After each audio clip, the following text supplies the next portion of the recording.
Hey everybody, I'm Bob Bakert with Jazz Guitar today, and our special guest is Camila Meza, who is joining us. Are you in New York? Is that where you are? I'm in New York, You're in New yes. York. Before we get started, I'd like to remind you, please subscribe to the magazine. Tell all your friends it's free. Like, share, follow on all of the social media. We really appreciate it. It helps us grow. So with that all being said, Camilla, how are you? Yeah, doing really well in the middle of a crazy tour. So a tiny bit tired, to be very honest, but I'm very happy. Where have you been? So I started actually. I played summer stage in New York, accompanying this amazing singer, Oh, we got a delay. um, It's and free. somewhere else, and Richfield also. It's freezing. Um, It's for some reason your computer is freezing up on us. I don't know why. Oops. Do you have a pretty I good wonder if Wi-Fi? this. I do have a good Wi-Fi, although it's on the other side of the apartment, but should be working everywhere. Should I move somewhere else? Try to see if it works better on another room? Right now it's fine. Yeah, So you maybe just it's a might, matter of like getting stable or yeah, you something. might freeze from time to time.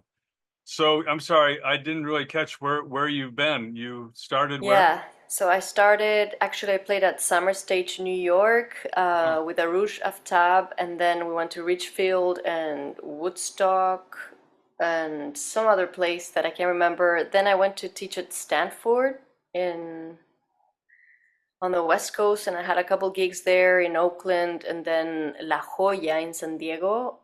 That was really nice. Um, I played a couple gigs here in Brooklyn, and then I am now uh, oops. this Friday. Oh, I'm gonna play a show in Westport, New York. I think it's New so York. Yeah. you're in the middle of the tour, so you've got more dates obviously coming up.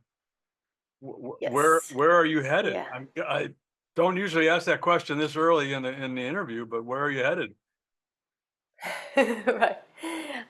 So yeah, this Friday I'm going to Westport to play at this really beautiful new venue called The Mill. Hmm. The Mill. It's a series by this amazing couple, and they used to call it Sound Waves, but now they apparently moved into like a bigger, cooler space, and they have like an incredible programming, like all sorts of people coming from everywhere this summer. So that's at the Mill in Westport, and then after that, I'm going upstate New York to teach the most amazing guitar camp in the world, Alternative Guitar Summit, for a week.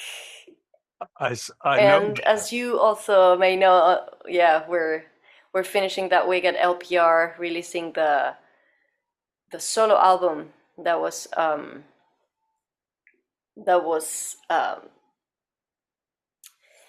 generated by Joel uh, Joel Harrison. Right. So that's the end of this run, Well, and that, I'll get to rest for a couple of weeks, then go yeah. out of it. Um, so I'll tell you, I'm late. I'm late to your game.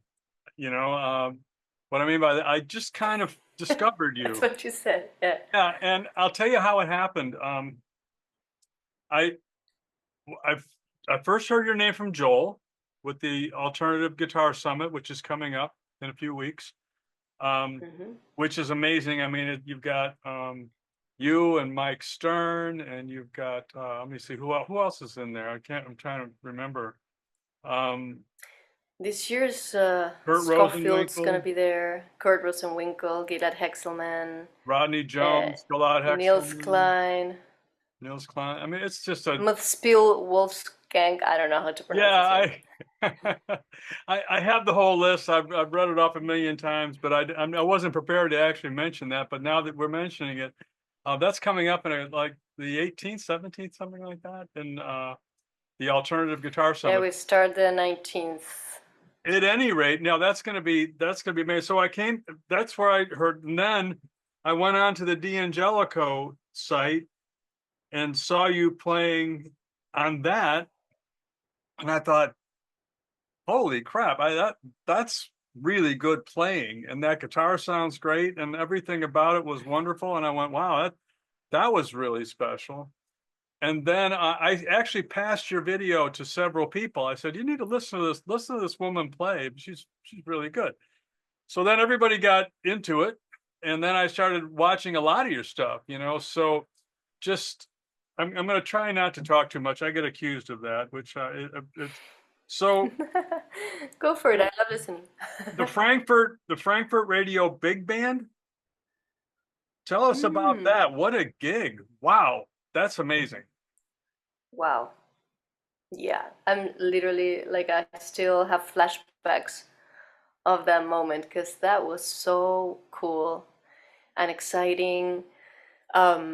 I guess I mentioned it. I might have mentioned it in the concert itself, but it did feel almost like a dream come true because I've been a fan. First of all, I've been a fan of both the HR Big Band and HR. I think they call it like the Frankfurt Radio Big Band. I've always said HR for some reason. Right. Um, um, and Guillermo Klein. I've been a fan of both parties like for a long time, Right.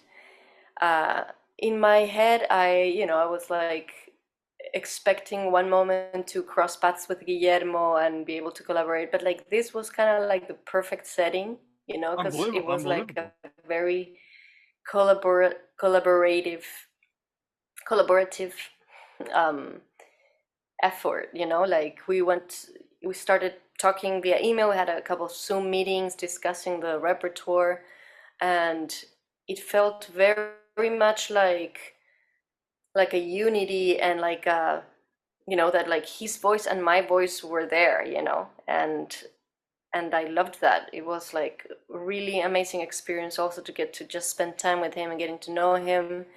And the band it's so nice working with them. They're like, so everybody's killing and like really great energy, and they treat every music, you can see like with the all the guests that they have, but like they treat every project in a very special way. It seems like they're very much in it, like they're not just like reading the parts. It feels like they're like really playing, so I love that. Oh, um absolutely. Um, I I was blown away. It's like a 23 or 24 piece orchestra.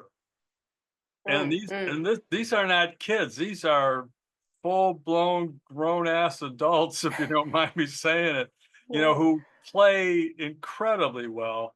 I mean, it's a real yeah, orchestra. I mean, it's not. There's mm, no joke. And there you are singing and playing, and man, that's that. And the place was sold out. I know that because the front row was seats that they brought in. It looked like there were additional seats that they added because they didn't yeah. have enough room. So hats off to you. That was amazing. Um, That's the other cool. one I saw was when you played at Berkeley. So they invited you. Yeah, yeah, yeah. We did a residence there. Uh, Cheryl Bailey, actually, we hadn't really met, um, in New York. We sort of like all kind of went different ways, so like we didn't get the chance to meet. But anecdotally, we were both invited by the one of the guitarists that is part of the, I don't know if you've heard of Jazz Memes, No, like the social media. Okay, yeah, it's a younger generation thing. I don't know. I'll check you it you out. will like it actually because it's fun. I'll It's check it out. funny. It's funny stuff. But yeah, there's this. It's kind of like a social media page, but like one of the brothers actually has an educational YouTube um, channel, and he's a guitarist, so he decided to invite like 11 guitarists to solo over a blues of their choice. And so he put, Oh, and then that's talk right. about it. It's like a really cool video, you know, it's like a long video. Right. And I do know everybody about this. just like did it from home. Yeah, no, I do know Yeah, and about Cheryl heard the whole thing, and she heard me, and she was like, "Oh my God!" Like, you know, I hadn't again the same thing. Like, I hadn't heard from you, and then you're there and you're killing it. You have to come. You have to come like share with my students at Berkeley. So, you know, it happened that way. It was very kind of fortuitous.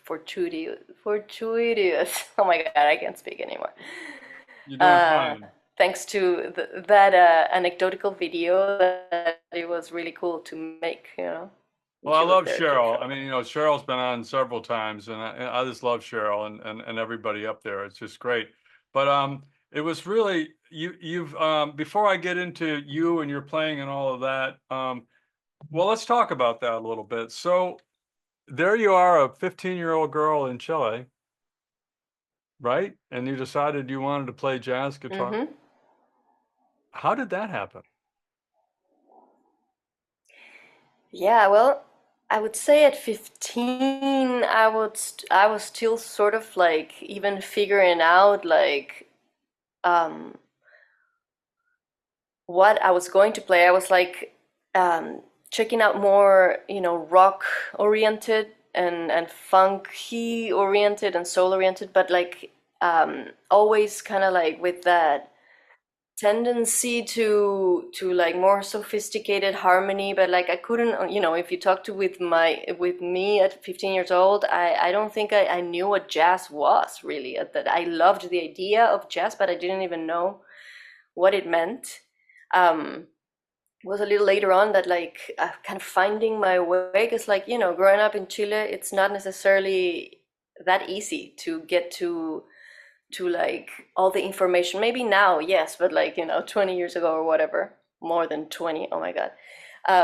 It was not that easy to like get to the core, you know, of like, you know, someone who would teach you or who would tell you or to show you the right albums or anything. So like it really took some time and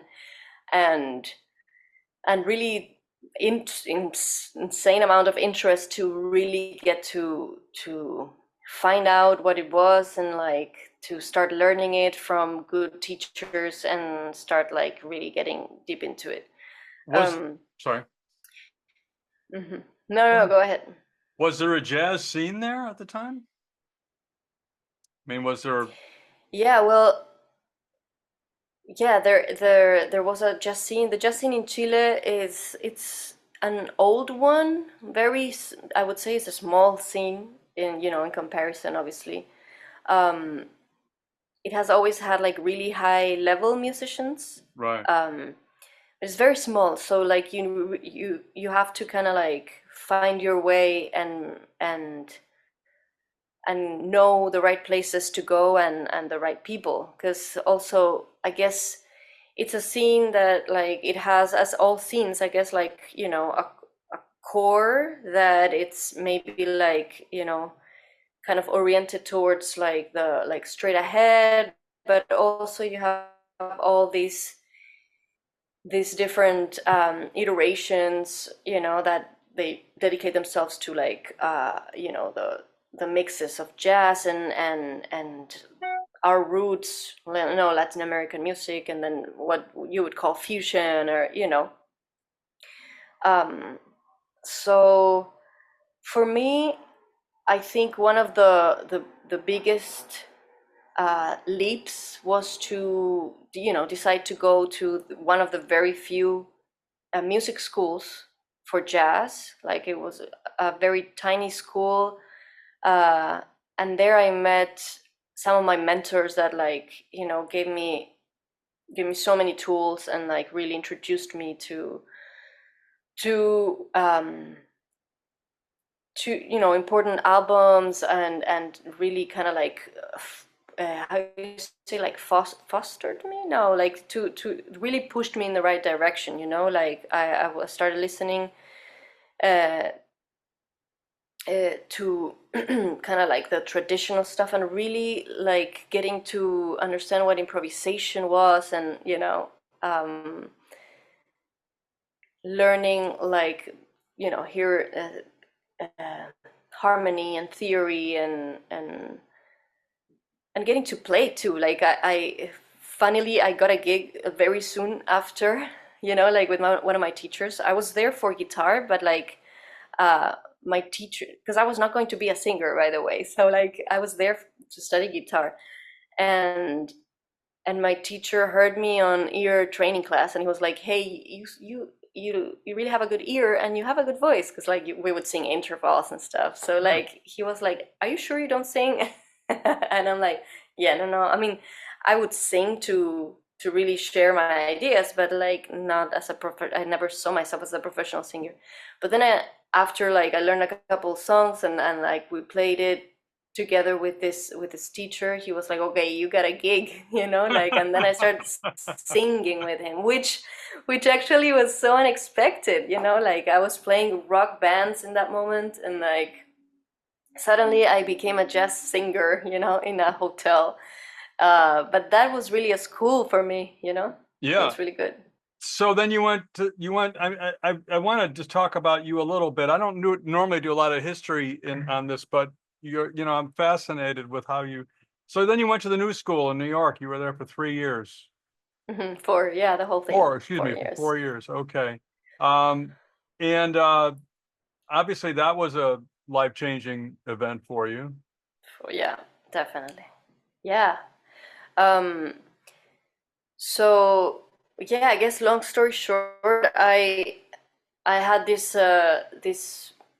kind of this desire to go and travel and kind of get out of the Chilean bubble. Right. Um, and after, I went to work on a cruise ship for 5 months, and with that money, I decided to go to New York. And then when I was in New York, I completely was blown away by the energy, like it's I never thought of really like moving over here. I was like, okay, let's go check it out. But when I was here, yeah, like I went to so many concerts, and the vibe was so cool, and the creativity was all over the place. So like um I applied to the new school, and luckily, like 6 months later, I was on a scholarship, and I moved, and yeah, landing, from a country so far away, and a culture that's, I mean, it's not that different, but it's still like, Right. different language, and I knew one person here. Um, so it was a huge shift and changing my life. So I think landing in a school where like there's all these like people are, similar age, like with the same purpose and aim and motivation, that was really awesome. Right. Um, the teachers were amazing too, like really encouraging. I mean, I remember Vic Juris, like, he was one of my first teachers, and I had already like, I had like some of my albums already, because I was older, I had already had like my career started in Chile. Mm-hmm. So I gave him my album, and he actually took the time to listen to it, and he was like, "This is so cool. You gotta keep going." Like, he was so encouraging. It was amazing. Um, Um, Go ahead. I'm sorry. so yeah, Well, Vic is yeah, definitely, really, really good place for me. Like, it really helped me a lot, and I learned so much from all the teachers there. Vic is highly highly loved and respected by everybody that remembers him. It was very sad when he passed. I interviewed him about a week or two before he So passed sad. away. So that was Oh wow. yeah, there was and Dave Stryker lives across the street from lived he lived across the street from Dave. I mean, they were very very tight with each other and all that. So that's really cool. So let's talk about your playing. A couple of things real quick. Roger Sadowski says hello. Um, Oh, I, that's I so cool. I texted Yeah. Roger. I texted Roger. Please say hi back. I will. I texted Roger a little while ago, and I just said, "Hey, I'm going to be on with Camila a little bit later on." I said, "Everything I see, she's playing one of your guitars." I said, "So I just want to let you know she and the guitar sound great together. It was really good." But he said, "Well, make sure you say hello for me, so I wanted to pass that along. So Awesome. I was watching one of your shows, and you played "This Is Not America." David Bowie, Pat Metheny is involved in that and all that, and fabulous job. And your solo is really channeling Pat Metheny. I mean, it just seemed like, I mean, he's got a very unique sound and feel and touch and phrasing and all of that. And when I because I've heard you play a lot of stuff, and I heard you play that, I said, wow, she's really into the Pat groove here for sure. So is he one of your big influences, or I mean, how does that work for you? Yeah, for sure. I mean, like, I cite him as one of my biggest and also like earliest influences. Before I even knew jazz, I knew Pat Metheny. Like Pat Metheny is actually really big in Chile. Hmm.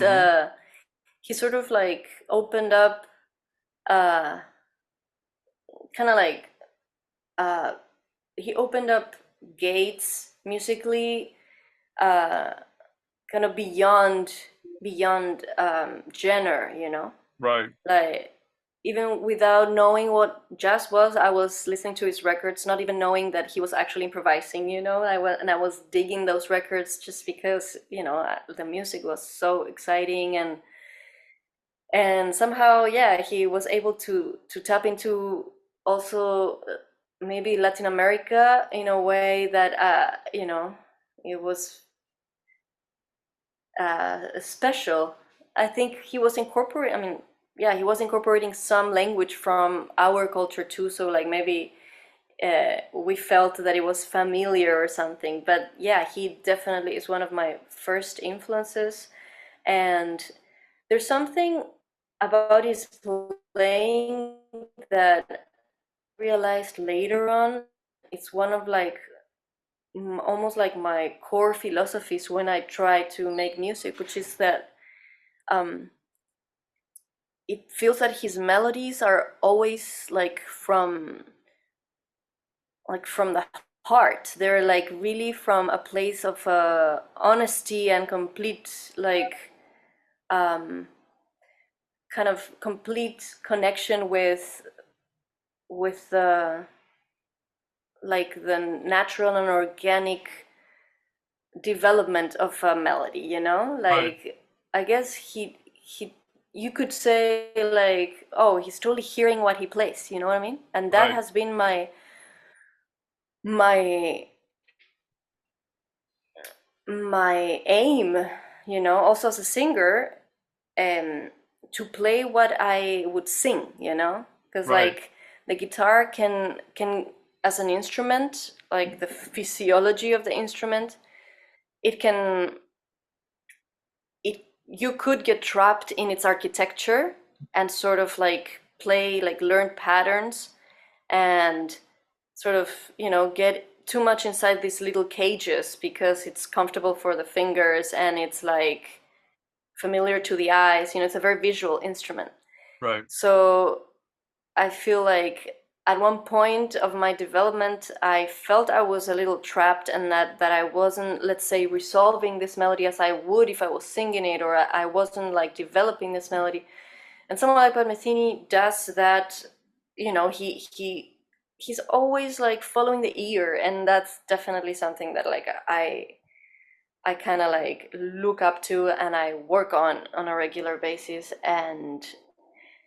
And yeah, you will hear definitely that intention and that maybe even some of his inflections. It's like when you hear someone that you love, like it's kind of impossible to not at least like by default have something that resembles that. Well, it's authenticity is the way I like to talk about him. It's very authentic to his heart and who he is, and the other thing that he does that you do is your music is very accessible.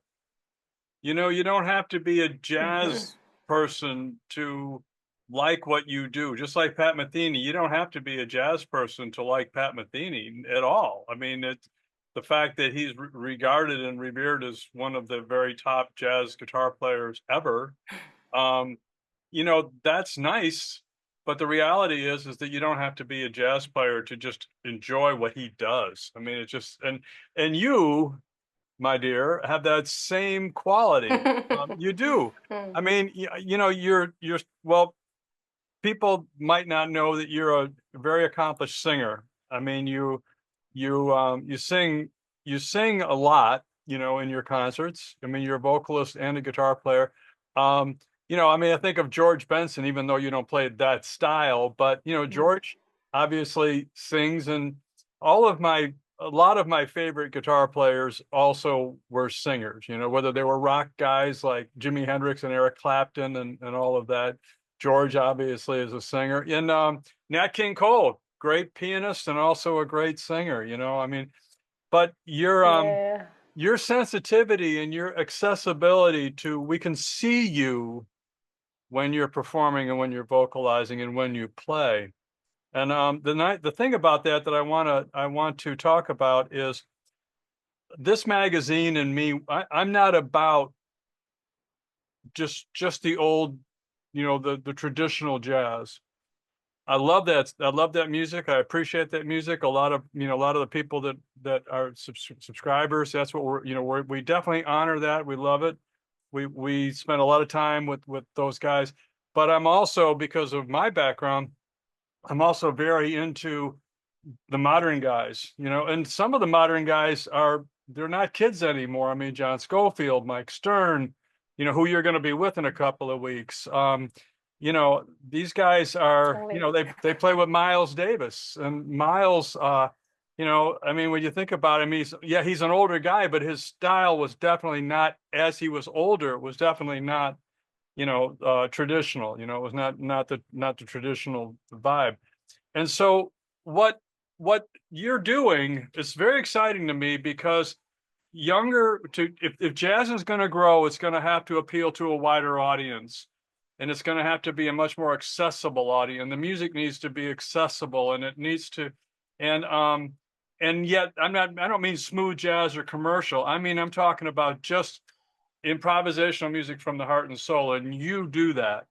It's an important thing. You're an important link, if you know what I'm saying, Hmm. because your concerts are big. I mean, a lot of these guys, a lot of the biggest names, if they play, they don't, unless it's a festival or something. I mean, they're not playing to the kinds of concert crowds that you're playing to. I mean, you know, you're congratulations. You're doing something really, really important, and spreading that improvisational guitar thing, around and playing all over the world with big bands, big names, big this, big that. And you can also obviously play solo guitar, because you did the D'Angelico demo, and just you and the guitar. It was amazing. That's what turned me on to your thing. So I love it. Do you have any sense Wow, of that's that? Do cool. you have any sense of the accessibility that you're creating at all out there? Oh, you're frozen. There you go. You're back. Sorry, just got cut at the, yeah. Yeah. Can you repeat just the end, Yeah. a sense of? Do you have any sense of the accessibility that you're providing to people with improvisational music playing jazz? I mean, you're expanding what people think of as jazz, and that's so important. Yeah, you know what?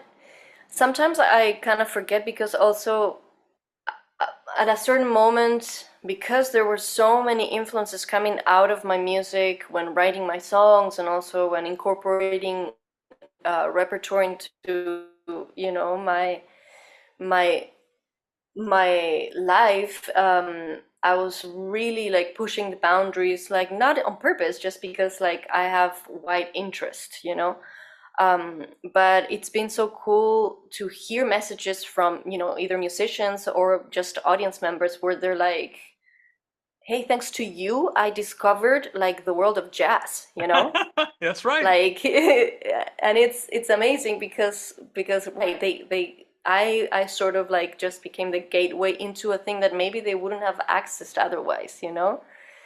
And honestly, I feel like that's what like someone like Pat Metheny or even George Benson did to me, you know? They opened up a whole world.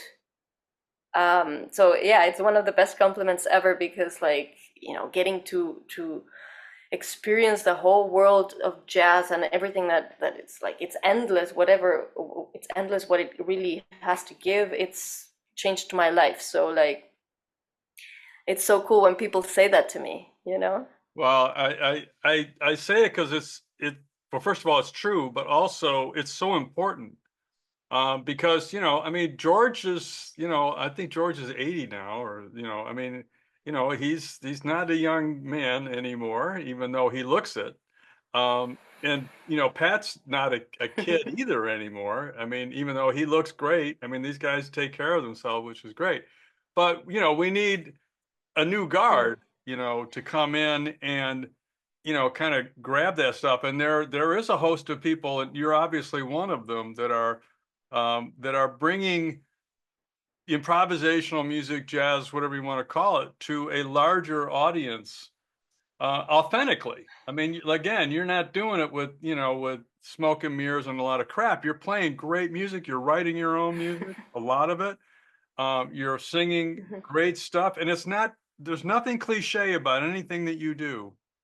You got your own. You got your own thing, and that's huge. I mean, that's huge. It's a big deal. Um, so I was going to ask you about. I mean, let me just get into this thing a second here. I was going to ask you about recording Mhm. and all of that. Do you have any projects coming up? Yes, finally. It's been I know like you. a I know you did your project in 2000. I think it was 19, right? 19 is my last album. The project we did with the string quartet, the Right. Nectar Orchestra. Yeah, so this next That February, I project. The think. name of that project is Ambar, Yeah, yeah, and that's the then name of the album. before that there was Traces, I believe. Yeah, yes, And Traces. and all of these recordings are available, on all the usual places and all of that. So I just want to make sure, and just to let people know that you have a lot of videos on YouTube, lots of Yeah, YouTubes, and yeah. people, if you don't know, when you watch people's videos, that helps contribute to an income stream. So if you like what you see, just keep watching her videos, and it's a good thing. And you're on Facebook and Instagram, if I'm not mistaken. Hmm. So, um, so you're guitar playing. Let's talk about that specifically now. You're playing Roger's one of Roger's guitars, Hmm. which he stopped making guitars. He stopped making jazz guitars. Just What? about a couple months ago. Yeah, he's decided to um, I guess sort of semi-retire, if you will. I know he's going to be making flat top guitars. So, Oh. so that guitar that you have is, I love that instrument, by the way, and I also like the double pickup version that Frank Vignola has. Um, but that Hmm. guitar sounds great. You guys sound really, really great together. Oh my God. It really works. Yeah, So what for strings real. Yeah, what gauge it's strings such are an you amazing using? guitar. What gauge strings are you using on that guitar? I use 13, 13. The Uh, Dario 13. and is the action Round ones. Round ones. Ramos, how's the action? Is it medium high, medium low, very low? No, not very low. I would say it's medium low. I mean, I've seen medium high. Yeah. I Yeah, mean, I've seen up there. No, it's not. It's medium. I would say medium low. medium Yeah. low. Okay. And then what amplifier have you been Yeah. playing? I usually ask for like a Fender Twin Reverb or a Deluxe. I'm like, Yeah. yeah, like so so unspecific, but I guess those are so stable, really. Yeah, well, Like they're just like, you know, that's yeah, they're a deluxe you're reverb. safe. If you have that one, you're safe. That's right. Yeah, you're gonna do well with that. Yeah, Um, yeah. so is there anything else that you'd like to add? To this? I don't want to keep you too long, and I'm glad that you came on. We can do this more Uh, often, as often as you. yeah, Oh, thank you you were talking about so your recording. much. I'm sorry, I cut you off. You were going to talk about your recording. You got a project coming up. Yeah, yeah, you're getting cut a little bit. You were talking about your new recording. You're cut. You were I'm talking. cut. You're All cut. right. Yeah. Sorry. Anything? Got a little. You were talking about your new recording. There. You see me? You hear me? I got you. Yes. Yeah, I see you. Can you hear me? Yeah, my new recording. I'm very excited. Yeah, I'm very excited because, as we were saying, the last one is 2019, so there's a big gap. Right. It's gonna come out in February next year, and it's called Portal, Right. and it's ready. So yeah, I'm just waiting to figure out like the right way to put it out there, but it's coming out like for sure now, and I'm so excited. It's very dear, like it's music that I really care a lot, and that I took a lot of detail and love, to like shape it the way that like I really want it. What is the instrumentation on the record? So it's very special approach to, and therefore instrumentation, because I began producing this long distance with my friend piano player Shai Maestro uh, during the pandemic, Oh, wow. So at the very first moment that I decided to go for it, I was not in the idea that I was going to be touring this album. I was going to just put it out there because I needed to put this music out. It took a little longer than expected, and obviously now, like, I'm totally gonna tour it, or I'm totally gonna make a version of it because of that kind of, in a way, freedom of not necessarily having to record an album that it needs to sound how it's gonna be on the road, and also the circumstance of starting to produce long distance. It is very layered, and it's very ambitious in the sense of the level of detail and orchestration. There's like tons of synths and little details. There's harp, there's drums, there's like, even some like there's a lot of electronics. It's gonna be very different from previous stuff, which is cool. Well, make sure you let us know ahead of time, and we'll do an announcement. We'll do another interview, and talk about that would be cool. Yeah, I promise that you, sounds awesome. we will do that. I promised my friend Brad Jetter that I would say hello to you for him, even though you don't know who he is, but he's your new biggest fan. Really? Okay, Brad.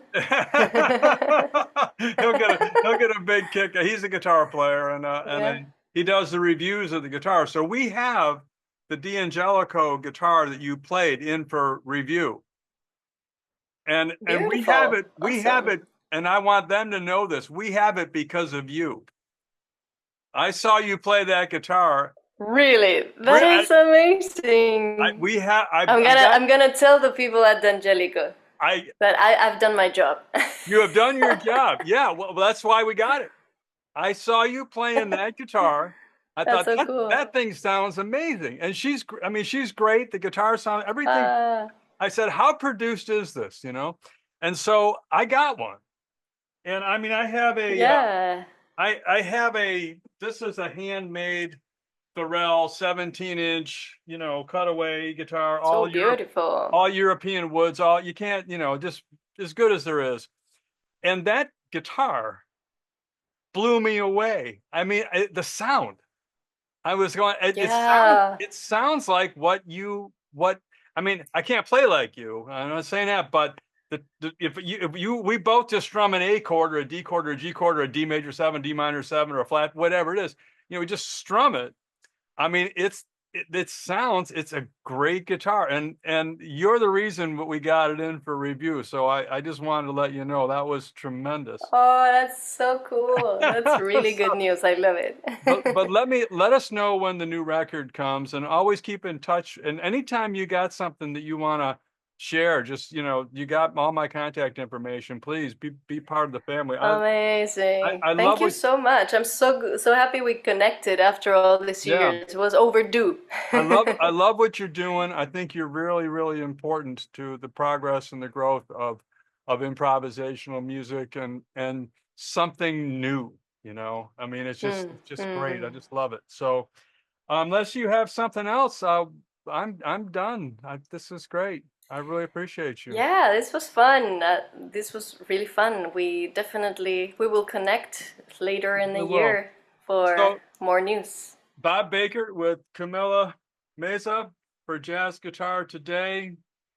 I can't thank you enough. Have a wonderful day. Thank you for having me. Wish you You all the luck in the too. world. Great talking to you. Bye bye, Camilla. Bye bye. Thank you. Have a good one, Bob. Bye All bye. right. Bye bye.